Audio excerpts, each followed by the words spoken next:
दोस्तों, एक दिन धरती पर एक उल्का गिरने वाला होता है तो उस पर मिसाइलें मारकर उसे तोड़ दिया जाता है। पर इससे एक बहुत भयंकर केमिकल लोचा होता है जिससे कि धरती पर रहने वाले सारी ठंडे खून के जीव यानी कीड़े मकोड़े अपने आकार में काफी बड़े होकर मॉन्स्टर्स में बदल जाते हैं और धरती पर कब्जा कर लेते हैं। इससे बहुत सारी मानव जाति का नाश हो जाता है और बचे हुए लोग जमीन के नीचे बंकरों में रहने लग जाते हैं। तभी हम एक बंकर में ज्वाल नाम के लड़के को देखते हैं। ज्वाल एक कमजोर, एक डरपोक लड़का होता है जो कि अपने ग्रुप में सबसे कमजोर होता है, पर वहाँ उसे सभी बहुत पसंद करते हैं और वो 7 साल से उनके साथ रह रहा है। एक दिन उनके बंकर में कुछ मॉन्स्टर्स घुस आते हैं तो सभी लड़के हथियार लेकर उन्हें मारने के लिए जाने लगते हैं, पर कॉनर ज्वाल को वहीं औरतों के पास छोड़ जाता है। जब ज्वाल को पता चलता है कि वहाँ और भी मॉन्स्टर्स हैं तो वो भी हथियार लेकर चला जाता है, पर जैसे ही मॉन्स्टर उसके सामने आता है वो बहुत डर जाता है और घबरा जाता है। पर वहाँ उसके साथी आकर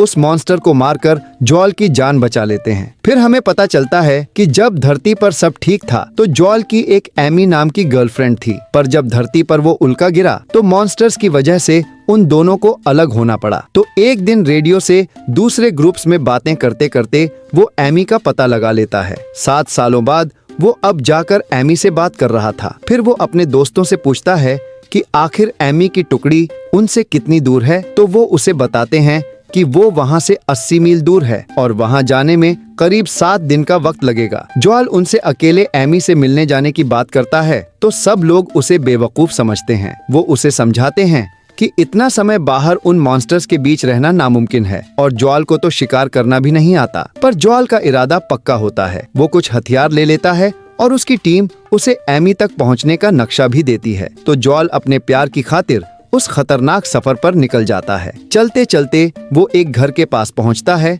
जिसके स्विमिंग पूल में एक बड़ा सा मेंढक होता है। वो मेंढक ज्वाल पर अपनी जीभ से हमला करके पकड़ने की कोशिश करता है, पर वहाँ पर एक अनजान कुत्ता ज्वाल को उस मेढक से बचा लेता है और अपनी बस में लेकर जाता है। वहाँ ज्वाल को पता चलता है कि उस कुत्ते का नाम बॉय है और वो भी वहाँ अकेला रहता है। उस कुत्ते के पास अपनी मालकिन की निशानी के तौर पर बस एक कपड़ा है जिसे कि वो बहुत संभाल के रखता है। फिर अगले दिन जब ज्वाल वहाँ से जाने लगता है तो बॉय भी उसके साथ चलने के लिए राजी हो जाता है और उसे अपने मालिक का कपड़ा अपने बैग में रखने का कहता है। फिर वो दोनों आगे के सफर के लिए निकल पड़ते हैं। चलते चलते ज्वाल एक गड्ढे में गिर जाता है तो उसे पता चलता है कि उसमें काफी सारे बड़े बड़े कीड़े हैं, पर वहाँ से उसे क्लाइड नाम का आदमी और मीनो नाम की बच्ची निकाल लेते हैं और मॉन्स्टर्स को बम से उड़ा देते हैं। तो आगे का सफर ज्वाल उनके साथ ही करता है। वो उसे बताते हैं कि वो दोनों जमीन पर ही रहते हैं और अब वो एक पहाड़ी पर जा रहे हैं जहां वो जाकर बस जाएंगे।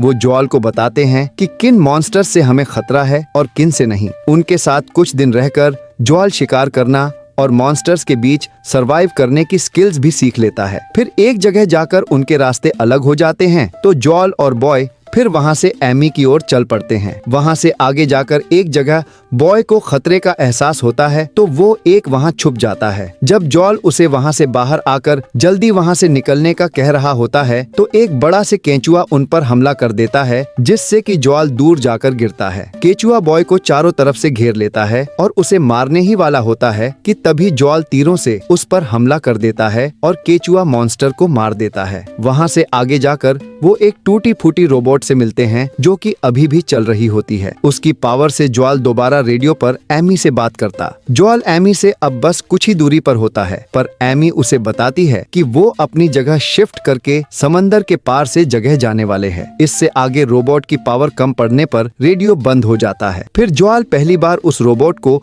बाहरी हवा आनंद दिलाता है। अगले दिन ज्वाल और बॉय दोबारा आगे चल पड़ते हैं। आगे जाकर उनका सामना जमीन के अंदर से हमला करने वाले मॉन्स्टर से होता है जिससे कि छुपकर वो अपनी जान बचा लेते हैं। पर जब बॉय को अपनी मालकिन का कपड़ा पानी में गिरा दिखता है तो वो उसे लेते चला जाता है और मॉन्स्टर दोबारा आ जाता है, पर ज्वाल उस मॉन्स्टर को बम से उड़ा देता है। पर जब ज्वाल पानी से बाहर आकर खुद पर लगी जोंकों को हटा रहा होता है तो बॉय पर गुस्सा हो जाता है। बॉय वहाँ से भाग जाता है। थोड़ी देर बाद ज्वाल पर उन जोंकों के जहर का असर होने लग जाता है। वो वहाँ से जहर मिटाने वाला पौधा खा लेता है, पर जहर बहुत ज्यादा होता है तो हम वहाँ एमी को दिखते हैं। एमी से मिलने पर जॉल बेहोश हो जाता है। उसके बाद उसकी आंख एमी के ग्रुप में खुलती है। वहाँ हमें पता चलता है कि वो लोग वहाँ से जगह शिफ्ट करने वाले हैं। एमी जॉल को ये भी बताती है कि अब वो मूव ऑन कर चुकी है, पर जो कुछ भी जॉल ने उसके लिए किया वो उसकी कदर करती है, लेकिन अब प्यार नहीं। फिर एमी जॉल को कैप्टन और उसकी साथी डाना से मिलवाती है, जो कि उन सब को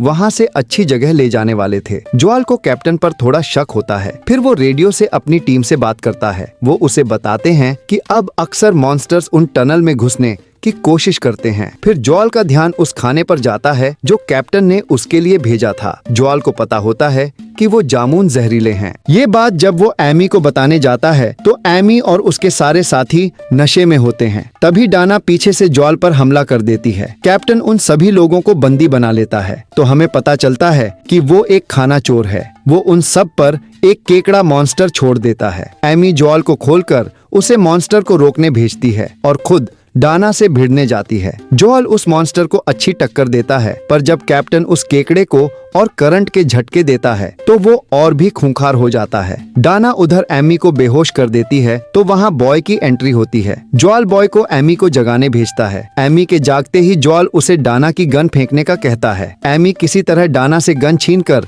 जॉल को दे देती है। जॉल जैसे ही उस मॉन्स्टर को मारने वाला होता है तो वो उसकी आंखों में दर्द और मासूमियत देखता है। वो निशाना लगाकर करंट वाली तारों को तोड़कर उसे आजाद कर देता है। इस हालत को देखकर कैप्टन और उसकी टीम भागने की कोशिश करते हैं, पर मॉन्स्टर उन्हें खा जाता है। इस तरह जॉल एमी के ग्रुप को बचा लेते हैं। जॉल एमी को बताता है कि अब वो अपनी टीम के पास जाकर उन्हें बचाएगा और एमी को क्लाइड कीपताई जगह पर अपनी टुकड़ी के साथ जाने का कहता है। तो इस तरह वो दोनों दोबारा साथ हो जाते हैं। फिर वो अपनी टीम के पास जाता है और वहाँ रेडियो से सभी इंसानों को बाहर निकलकर मॉन्स्टर्स के बीच सरवाइव करने का हौसला देता है। तो दोस्तों, कैसी लगी आपको ये मूवी कमेंट में जरूर बताएं और वीडियो को लाइक, शेयर, सब्सक्राइब कर दीजिए।